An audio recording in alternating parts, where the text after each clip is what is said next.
Good afternoon, everyone. Welcome again to another edition of Spotlight. We have a very special guest with us here today, Joe from Moorings, and we are very, very excited about what we're going to talk about today and the lessons we might learn today. So today is very interesting because we will be focusing on the tourism industry, as Joe here is inside the industry itself, and he has a lot of years and years of experience in the industry itself, and maybe a little bit about the reopening of the borders as well in July. So, Joe, thank you for being here with us today. Please introduce yourself.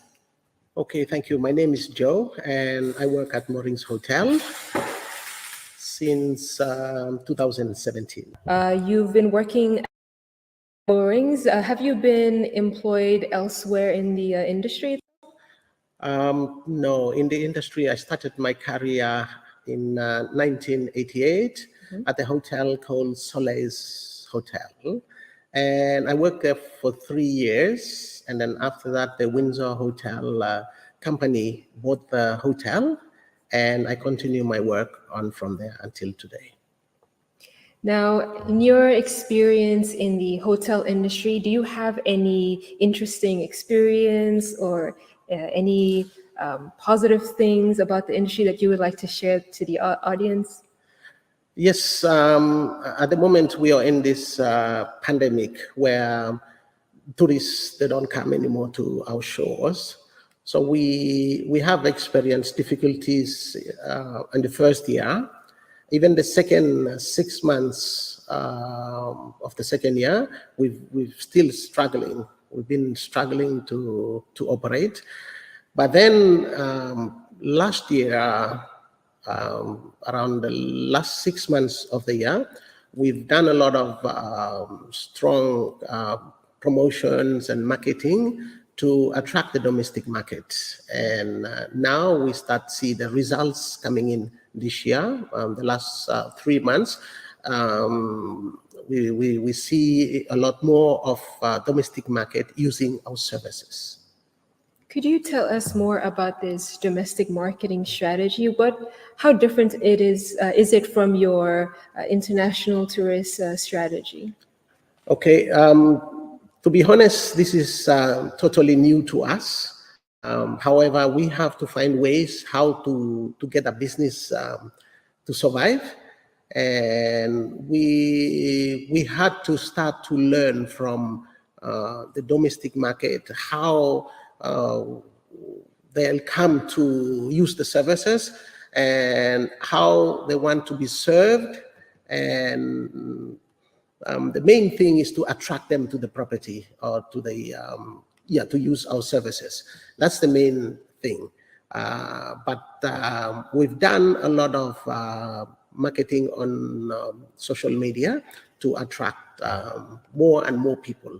And now we see more and more Ni Vanuatu using the services that were before only used by tourists. Now, tourists, would you consider the people visiting your premises as local tourists? Yes. Yes, I say they are local tourists because they come and they use the rooms, they use the restaurant services as well as the bar. So they are our local tourists. Now, can you maybe give us an insight on how different a local tourist is from an international tourist as your customer? Okay, our customers, the local tourists, like the one thing is good about them because they come 2, 3, 4 times a week. And what happened is earlier, we see a lot of more seniors coming to use our services like the bar, the restaurants, and using conference. But now the shift has changed. We see a lot more of younger Ni Vanuatu coming using the bars and using the rooms. And when I say younger, you're talking about the age group from 25 upward to 45. And there are times I see students coming in and paying for the rooms to share it. So this is a big shift. This means that the domestic market feels more comfortable in using our services. Did it take a long time for your for these people to start coming in after you've started your local marketing strategy, or? Yes, it took us 6 months. We started last year. It took us to do a lot of marketing on social media and to attract the local market. And the good thing is we don't spend a lot of money on advertising on newspaper, on billboards, but only on social media, knowing that most of the Vanuatu people will have touchscreen phone. Yes. So we use this opportunity to distribute our marketing informations through the digital marketing. So is it usually, I know you say social media, which platform do you operate more on? We use more the Facebook. Okay. And because we know that the majority of the people, they use the Facebook. Okay. And do you have any, experience on, for example, we do TikTok. Do you have any experience on TikTok? We don't have any experience on that, but we would like to get in there because this is where the market is driven towards it. So we're interested in doing it, but at the moment we don't know. We haven't invested time and money into it, but yes, we will. Okay, yes. Thank you. You can see where we are targeting as well. We recognize that there's a market on TikTok, and especially you just mentioned that you have a younger audience coming into your establishment as well, and they are mostly on TikTok as one of the main social medias. So, if you need any help, please don't hesitate to contact us. Sure. Thank you. And off the air, we were talking about staffing. What has been your experience in COVID and after? Now we're going to the opening.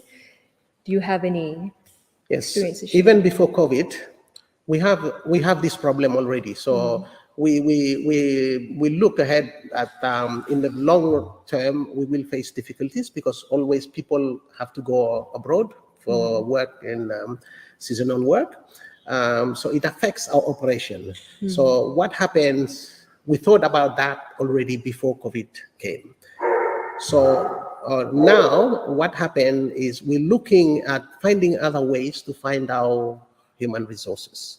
Because if we go through the same path, of course we have this normal trend, like people go to Australia and New Zealand, they can come back to work. That's one way. But we got to look at other ways to fill in the gaps that is left by people going away, which we're looking at something that can sustain us for the long term. But if we hire somebody that will leave again in the next 3 months, it's not healthy for the business. So you have a filter system that you have in place for the staff you're employing now? Yes, we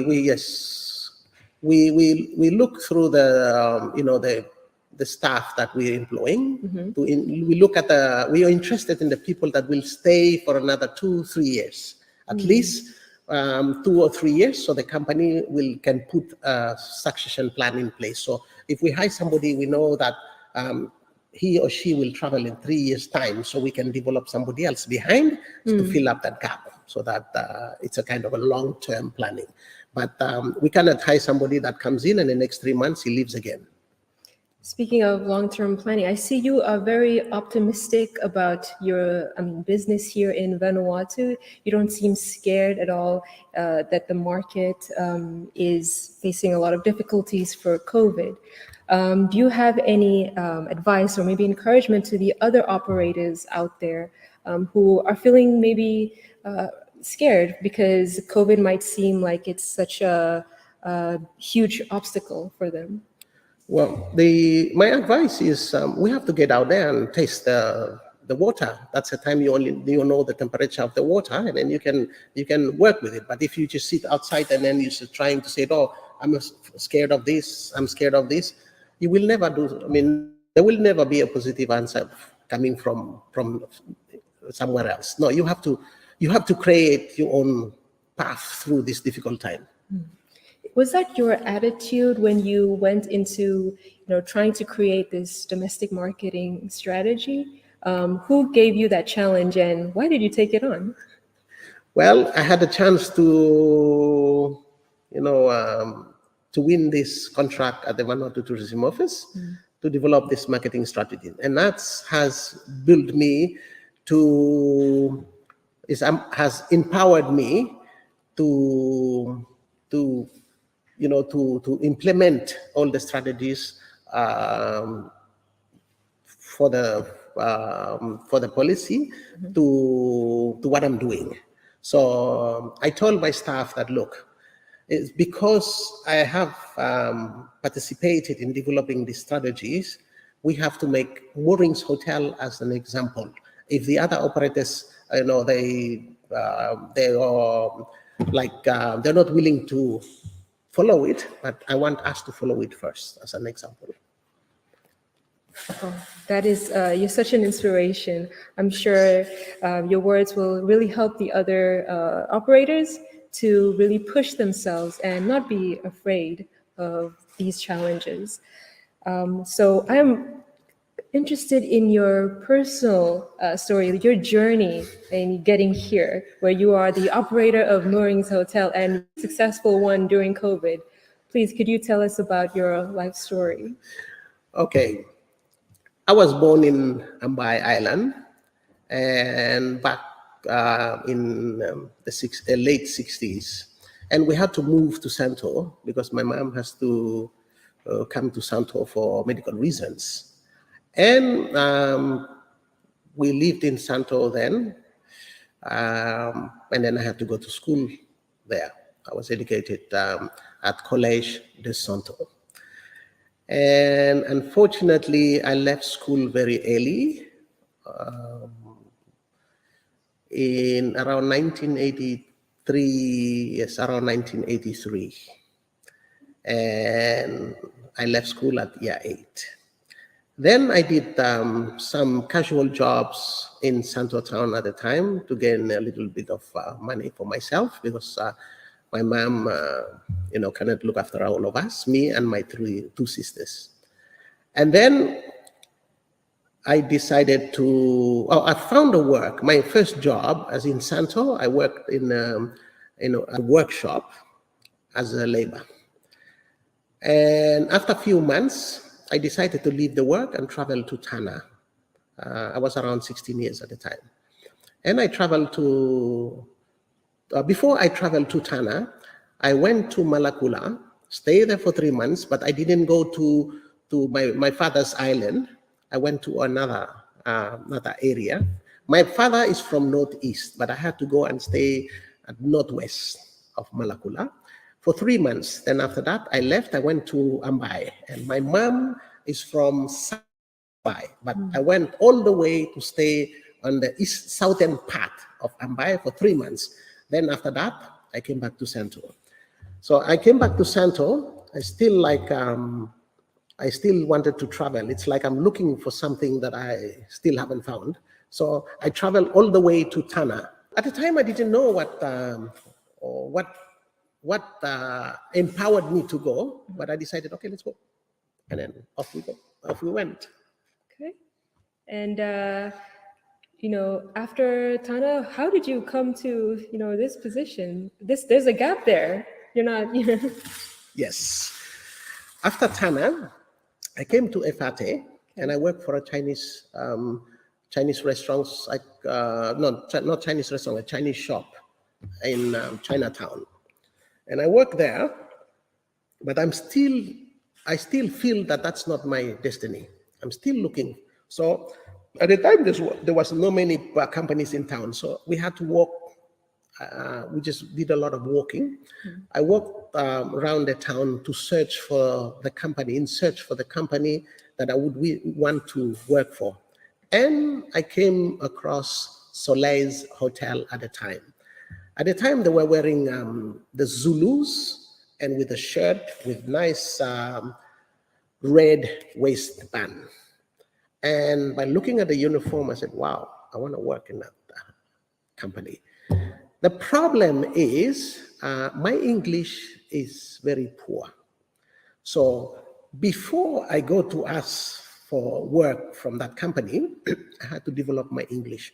So I read a lot of books, listened to radios, and start practicing my English so that when I meet the boss, I can speak English with him so he can hire me. My problem at the time, I wanted that if I go to ask the boss about work, no one else sees me, because if they sees me and the boss says, no, there is no job, then I would feel bad. So I came around the company probably 3 or 4 times to find the moment I can talk to the boss, me and him only. And then the 4th times I met the boss. I don't remember what did I told him, but I remember only he says, come on Monday. And there I am. I came to work on that Monday because I've never gone into restaurants. I've never worked in a restaurant before. I didn't know what to do. So on that first 8 hours, I wiped the table and chairs from one end of the restaurant to one end, and I keep repeating that for the whole 8 hours. Even when they were clean? Even when they're clean, I keep doing it because I don't know what else to do. Wow. Who told you to stop? Time we finish work, and I finish. Okay. And between the times, people, I don't know whether they notice me or not, but in between times, I go to the toilets, and people will think, wow, this guy is going to the toilet so many times. What's wrong with him, But as I go to the toilet, please, Lord, help me. I don't. So my relationship with God at the time was this close. So every break I take, I go into the toilet, I pray. And how did you get your position now as the manager? Well, when I started work in the industry, what happened is I always look at way forward. I always prepare myself. So there's the person next to me when this position is available. I'm the next person that I'm ready already to take up the positions. And that's how I pull myself up. And before that, when I started work in the industry and I started to learn to go forward, I realized that I needed more education. So what happened is I found, by reading a lot of magazines, I found an advertisement for Sports Correspondence College, and I applied for it for a diploma in hospitality management at the time. So I applied for it at the time, and I took on the courses. And that was my foundation of my management in the hospitality industry. And did you have a job waiting for you when you came back from the training? Actually, I did it as a correspondence. Oh, okay. So working, studying, working, studying. Nice. And well, now you're the head, right, of Moorings Hotel. Is there anything that you would like to say for example, tourism industry in terms of their relationships, the managers? Do you think we should be working together now as we're going towards the border? Because I know your story here is very inspiring, especially for the younger generations, but for the other operators, now going towards the reopening, is there anything you would like to speak on, specifically on the relationship you should have with each other and for the industry as a whole?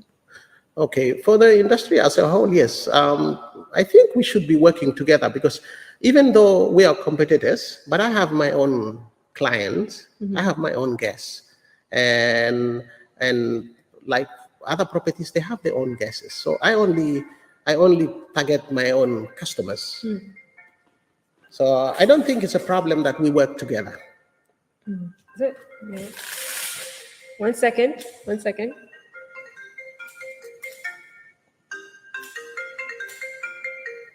Hello, we start no interview yet, please. Let me call back.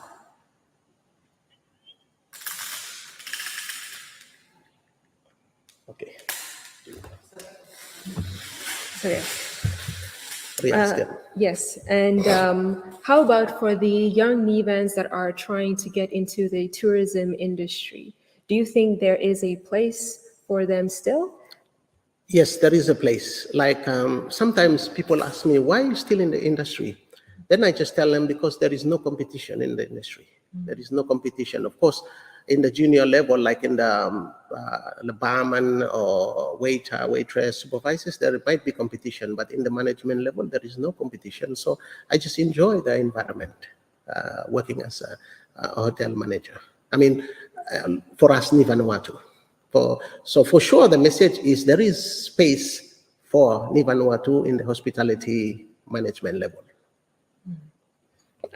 As a manager, do you sometimes go to people like Chris Afric from, as the audience might know it, the Ask the Coach session? Do you sometimes contact these kind of coaches to help you with your decisions, with some difficulties or challenges you're facing? Not really, because I'm also a coach. Oh, I apologize. I'm I a business apologize. consultant and a business coach.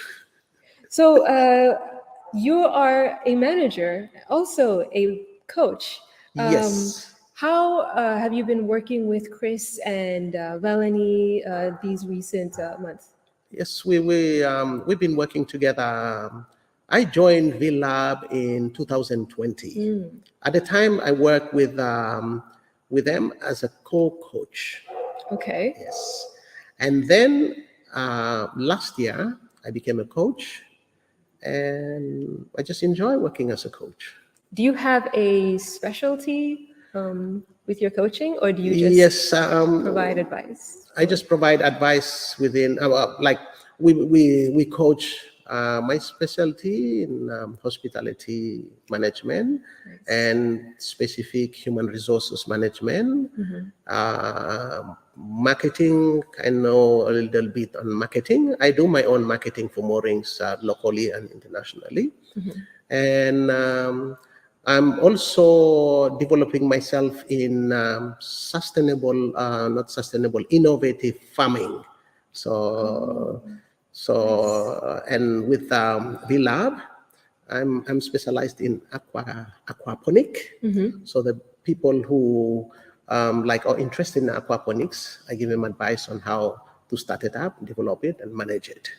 And innovative farming means crop farming and poultry farming, duck farming. I also farm duck and pig. Do you have a location somewhere that people can visit you? No, I don't have somewhere. I just do something like I just test the idea, Okay. and then I can go if somebody wants to set up a piggery, and we can help him set up a standard piggery farm for him, as well as the poultry and aquaponic. Okay, well, apologize everybody. This is the end of the show right now. We're running out of time. If you are interested in finding Joe, please could you tell the audience where they can find you, if they can contact you, when you're free to answer them, please let them know. Moorings Hotel. I'm at Moorings Hotel, so if you want to find me, you can find me at Moorings Hotel, or you contact VLab and they'll get you in touch with me. Anything with the coaching, they can contact you at any time, or? Yes, coaching to you anytime. I mean, I think Chris is advertising this end of month, Yes. 31st. We will be doing free business coaching at the VLab. So that's the time you can come and meet us, the business coach. Next Limited will also be there at VLab on the 31st of May. So please come over and join us. So thank you again for another show. This is part of the 6 p.m. shows provided by Espresso under Next Limited. We are coming out with shows every 6 p.m. every day, Monday to Friday. And thank you again for joining us on this edition of Spotlight. I hope to see you again next week on Tuesday. And thank you. Sure. Joe. See you again. Thank you. Bye.